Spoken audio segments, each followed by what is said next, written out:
Perkenalkan, nama saya Fiorentina Sara Rosa. Saya dari Prodi Ilmu Pemerintahan Universitas Terbuka. Pada kesempatan kali ini saya akan menjelaskan tentang bagaimana sejarah lahirnya Pancasila sebagai dasar negara kita. Saya akan menjelaskannya secara singkat namun sedikit mendalam. Lahirnya Pancasila merupakan salah satu peristiwa penting dalam sejarah bangsa Indonesia. Prosesnya tidak terjadi begitu saja ataupun secara tiba-tiba, melainkan melalui pemikiran mendalam dan semangat persatuan para pendiri bangsa di masa menjelang kemerdekaan.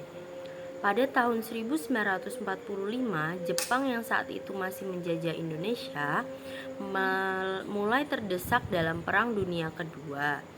Untuk menarik simpati rakyat Indonesia, Jepang membentuk Badan Penyelidik Usaha-Usaha Persiapan Kemerdekaan Indonesia atau yang kita sebut sebagai BPUPKI pada tanggal 1 Maret 1945. Tujuan utamanya adalah untuk mempersiapkan kemerdekaan Indonesia, termasuk merumuskan dasar negara yang akan menjadi pedoman bangsa.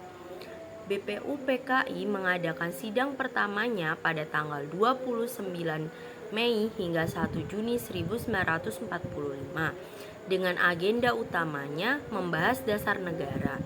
Dalam sidang tersebut, beberapa tokoh bangsa menyampaikan pandangan mereka, antara lain seperti Mr. Muhammad Yamin, Prof. Supomo, dan Ir Soekarno. Puncak dari sidang itu terjadi pada tanggal 1 Juni 1945 ketika Ir Soekarno menyampaikan pidatonya yang bersejarah.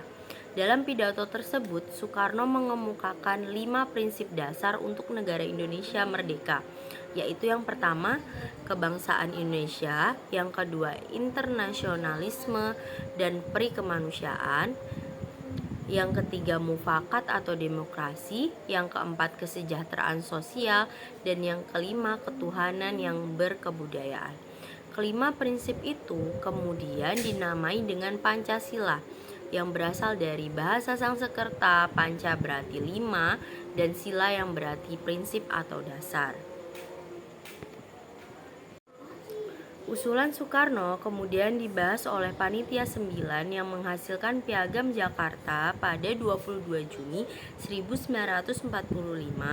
Setelah melalui beberapa proses penyesuaian dan kesepakatan bersama, pada tanggal 18 Agustus 1945, sehari setelah Indonesia memproklamasikan kemerdekaannya, Pancasila resmi disahkan sebagai dasar negara dan termuat dalam pembukaan Undang-Undang Dasar 1945. Dengan demikian, Pancasila lahir dari semangat gotong royong dan hasil kompromi berbagai pemikiran tokoh bangsa. Hingga kini, Pancasila menjadi pondasi dan pedoman hidup berbangsa dan bernegara, yang mengandung nilai-nilai persatuan, keadilan, kemanusiaan, dan ketuhanan yang menjadi ciri khas identitas bangsa Indonesia. Demikian cerita singkat saya namun mendalam tentang lahirnya Pancasila. Kurang lebihnya saya mohon maaf. Wassalamualaikum warahmatullahi wabarakatuh. Terima kasih.